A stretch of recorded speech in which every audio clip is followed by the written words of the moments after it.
এই দূরপ্রবাসে আমাদের অনেকে অনেক রকম কথা বলে, বাজে মন্তব্য করে, গালিগালাজ করে। কিন্তু যখন বেলা শেষে আমরা যারা ঘরে একা কাজ করি, যখন খাবার নিয়ে বসি, খাবার খাইতে বসি, তো তখন আমাদের মতো অসহায় আর কেউ নেই মনে হয়। কারণ যারা ছেলেরা কাজ করে বাইরে, তারা 2-4-5 জন মিলে খাইতে পারে, আর আমরা মেয়েরা যারা ঘরে কাজ করি, অসহায় তিমির মতো একা বসে খাইতে হয়।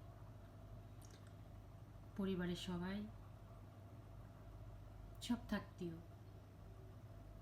ছেলে সন্তান, স্বামী, মা, ভাই, বোন সবাই থাকতেও অসহায়ের মতো থাকতে হয়, খাইতে হয়। তারপরও কিছু কিছু মানুষ আমাদের নিয়ে অনেক ট্রল করে, অনেক বাজে মন্তব্য করে। বাইরে যারা ফ্যামিলি বাসায় কাজ করে তারা খারাপ না, আর সব মেয়ে খারাপ না, সব প্রবাসী খারাপ না।